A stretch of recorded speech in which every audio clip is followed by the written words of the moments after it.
Hello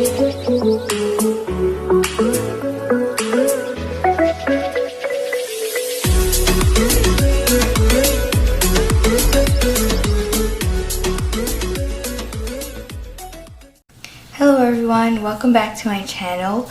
So in today's video, I'll be doing the part 2 to the piano lesson series.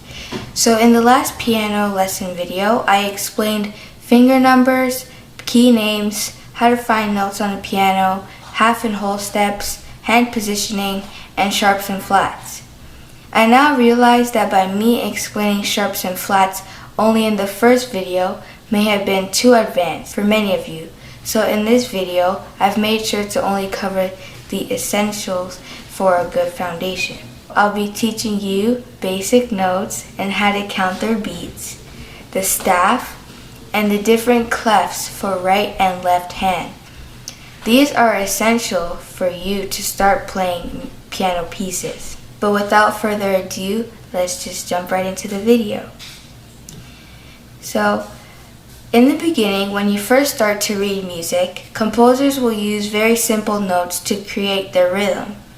I will be sharing with you 3 main notes that you can find in any piece. So the first one I'll start by explaining is the quarter note. The quarter note is represented by a large solid dot with a plain stem. I'll put a picture of one on the screen. It is held for 1 beat, or you can also say 1 count. So to help you guys understand what a quarter is and what its value is, I'll teach you how to sing and clap the words. So when singing the beat for a quarter note, the word ta represents 1 quarter note. So let's say I have 2 quarter notes. I will count them by saying ta, ta. And while I sing it out loud, I could clap my hands to help me keep the beat steady. Altogether, it would look like this. Ta, ta, ta, ta, ta, ta. So each 1 clap and each ta represents 1 quarter note, which is 1 beat. Now, I'm going to demonstrate using the piano as well. I'll use middle C as an example. So place your first finger on middle C, and a quarter note would be to just press down on the key for 1 beat. So you don't need to hold the key down because that's just adding more value, but you want to hold it down just for like 1 beat, like this. Like that. Now we can add the singing. So play the note C again and sing ta at the same time, like this. Ta, ta, ta, ta. So now let's say I have to play 3 quarter notes. Well, no problem. With clapping, it will look like this. Ta, ta, ta. That's 3 quarter notes. Let me do it one more time. Ta, ta, ta. Okay? And on the piano, it would look like this. Ta, ta, ta. One more time. Ta, ta, ta. Another example, if I had 4 quarter notes, it would look like this. Ta, ta, ta, ta. And with the clapping, ta, ta, ta, ta. Make sure you keep your beat steady and even. Ta, ta, ta, ta. Ta, ta, ta, ta. So before we move on to the next note, I want to give you a little practice piece that I made.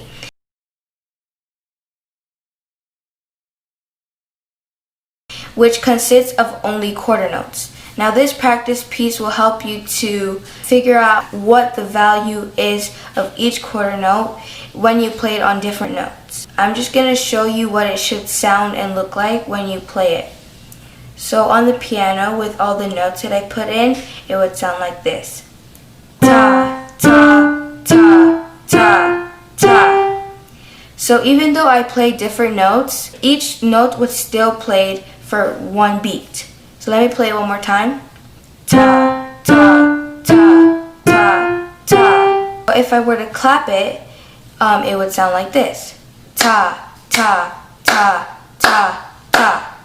Okay? So now we're going to move on to the next note. Whereas the quarter note is represented by a black dot and a stem, the half note is represented by a ring with a stem. This time, the oval is not colored in, so that's how you can differentiate the two types of notes. So the quarter note is a colored in black dot with a stem, and the half note is an oval that is not colored in with a stem. I'll put a picture of one on the screen. And a half note is held for 2 beats, or you can say 2 counts, unlike the quarter note that is held for only 1 beat. So when singing the beats for a half note, sing ta, which is the 2 beats for 1 half note. Again, you would sing ta for 1 half note. Okay? So when you clap along, on ta you clap, and on you bring your hands forward. So that will just show the different beats distinctly. So on ta you clap, and on you bring your hands forward like this. So ta, ta, ta, like that. Now I will demonstrate the beats using the piano. So this time I'll use E as an example. So place your 3rd finger on E. So to play a half note, you would press and hold the key down for 2 counts. So if this is a quarter note beat, then a half note beat would be that but 2 times, and you're just holding it continuously. So like this. 1, 2, 1, 2, 1, 2. One more time. 1, 2. Now that you know how to hold down for the 2 beats, you can add the singing. So when you sing and play together, it should sound like this. Ta, ta, ta, ta. So I just played a half note a couple times there, so I'll play one more time. Ta. So if, let's say I have 3 half notes, this is what it should look like when you're clapping and singing. Ta, ta, ta, ta. And one more time. Ta, ta, ta. And if I have 3 half notes and I play on the keyboard, it will look like this. Ta, ta, ta. One more time. Ta, ta, ta. Again, for the half notes, I'll give you a practice piece that you can try on your own.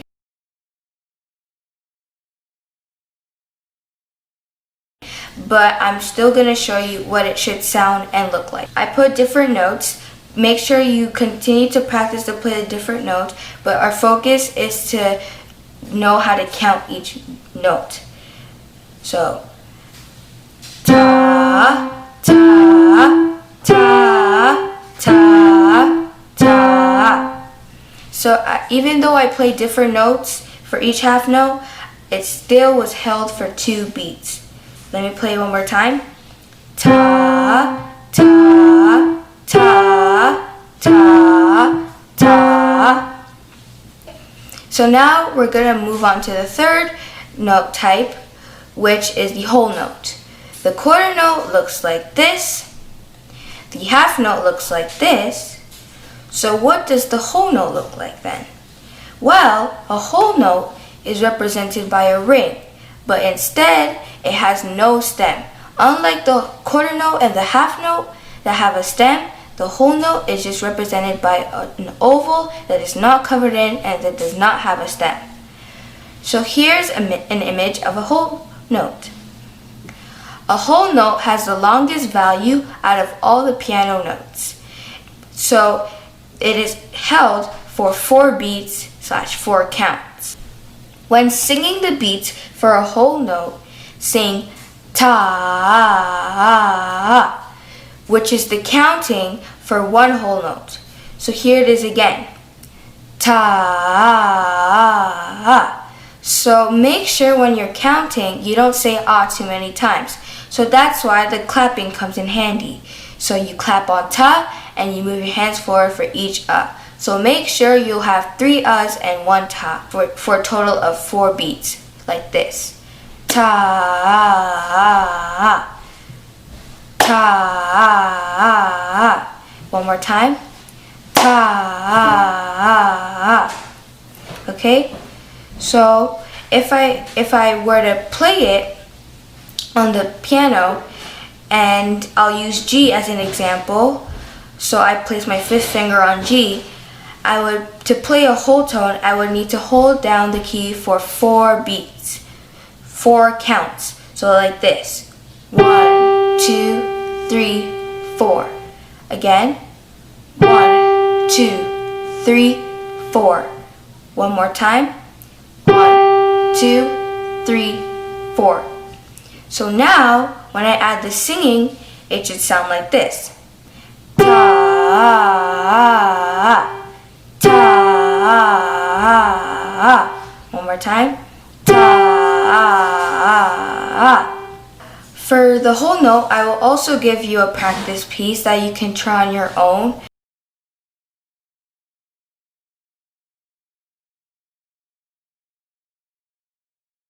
So you can get the hang of holding the whole note for 4 beats or 4 counts. So let me just play so you can hear and see what it looks like. So for clapping, it'll sound like this. Ta, ta, ta. So that was 4 whole notes. So now, when I play it, this is how it will sound like. Ta, ta, ta, ta. I'll play it one more time. Ta, ta, ta.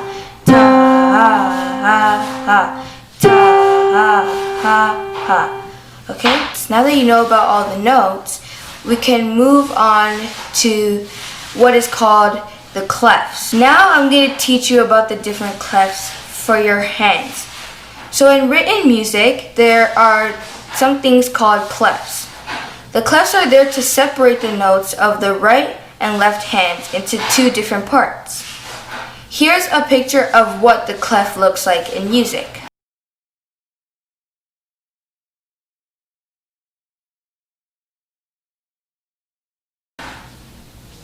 So in the picture you can see that there's 2 different clefs, which are the things that are right at the beginning of the music. But then there are also some lines that you see there. Those lines are called the staff. On a staff, there are 4 spaces and 5 lines. On each line and space, there is a different note. So each line and space represents a different note. A way to remember the names of each line and space is to use acronyms. So for any beginner, acronyms are a very useful tool for when you need to figure out notes that are on the staff. Sometimes the notes will not just be on a blank space, they will actually put the notes on a staff. So you need to be able to figure out which note belongs to which line or space.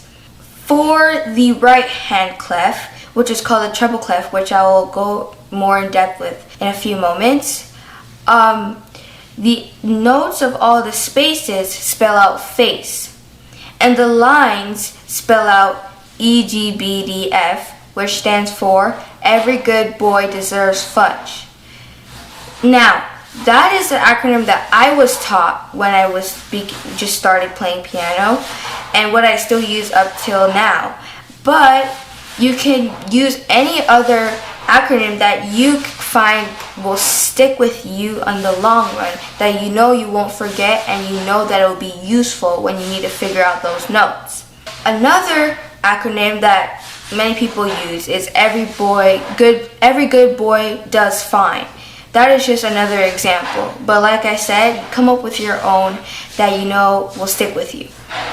But please note, those acronyms are only the note names for the right hand. So later I'll give you the acronyms for the left hand.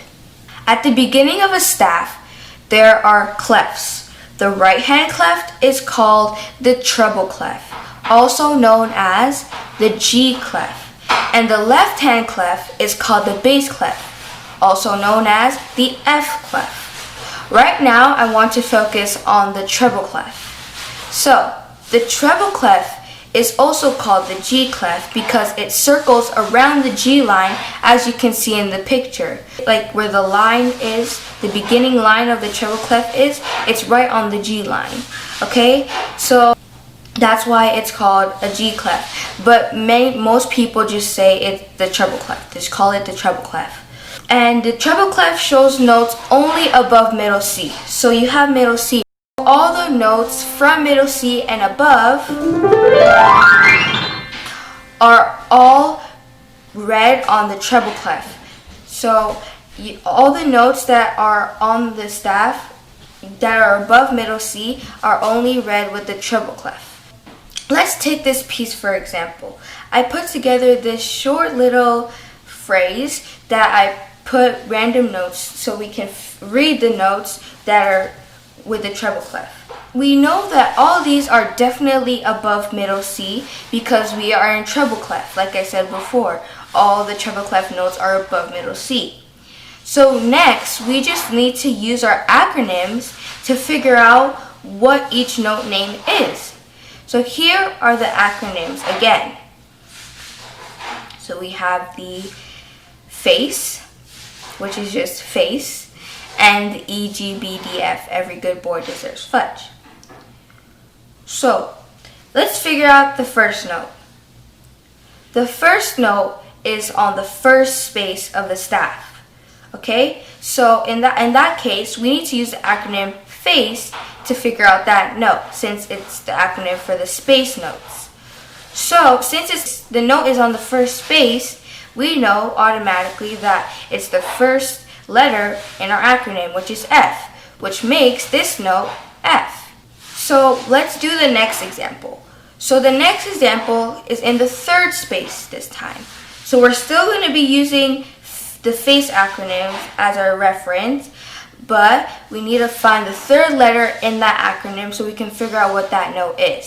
So we have F, A, C. So C is the third letter, which makes that note C. Okay? So, let's do one more example. Let's take the sixth example. It is the last line on the staff. So instead of using FACE, which is the space acronym, we need to use the Every Good Boy Deserves Fudge acronym. So, since it's the last letter, we need to look for the last letter in our acronym. So we have Every Good Boy Deserves Fudge.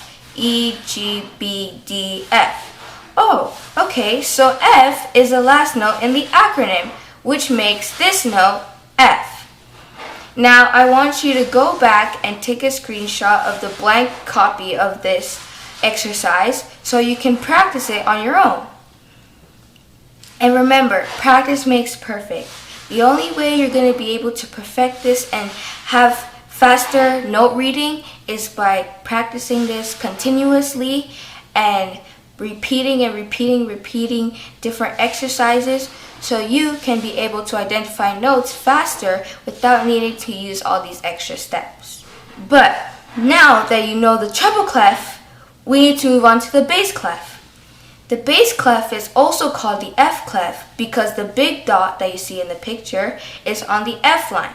And notice how the two dots that are beside the clef surround the F line, as you can see in the picture as well. So the bass clef shows note only below middle C. So if you have middle C here, all the notes from middle C and down those are all bass clef notes. So all the notes after middle C are only read from on the bass clef. Let's take this piece for example.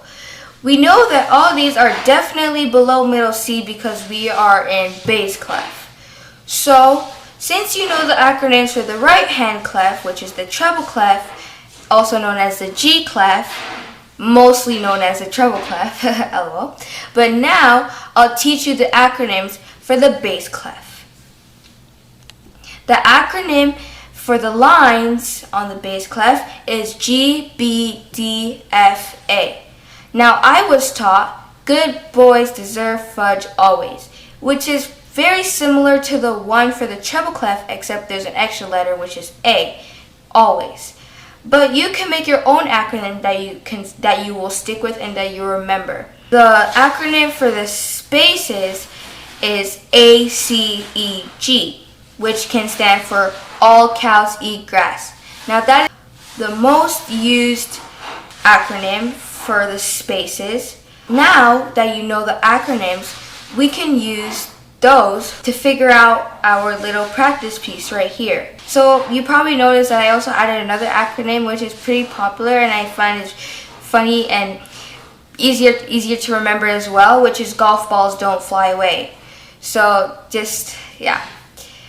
So the first note, let's take the first note as the example. So the first note is on the fourth line. So we need to use our line acronym to figure out that note. So the line acronym is GBDFA, which stands for Good Boys Deserve Fudge Always, or Golf Balls Don't Fly Away. So let's count to the fourth letter in that acronym so we can figure out that note. So golf balls don't fly, or good boys deserve fudge. G, B, D, F. Okay, F is the fourth letter in our acronym, which makes this note F. So in the bass clef, the fourth line is the note F. Let's do the next one now. This note is in the third space. So instead of using the GBDFA line acronym, we're going to use the ACEG for the space acronym, all cows eat grass. So let's count up to the third letter in this acronym, all cows eat, ACE. Okay, so since the third letter is E, that makes this note the letter E. So now we know in the bass clef, the third space is the letter E. Okay? Again, go back and take a screenshot of the blank copy of this exercise and practice it on your own and make sure you can get the hang of it so you can speed up your note reading. So thank you for watching this video. I hope this was more helpful than the last one and easier and more broken down, because I was trying to go for less topics but explain each one more in depth. So I hope that was useful, and also stay tuned for future piano lesson videos, because I'll be starting to give you guys short piano pieces, and I'll be explaining the stuff that was too complex in the first video more in depth in those videos, which is going to be a little bit more advanced, but it's going to be later on down the line. So thank you for watching this video. Don't forget to like and subscribe, and I can't wait to see you in the next one. Bye!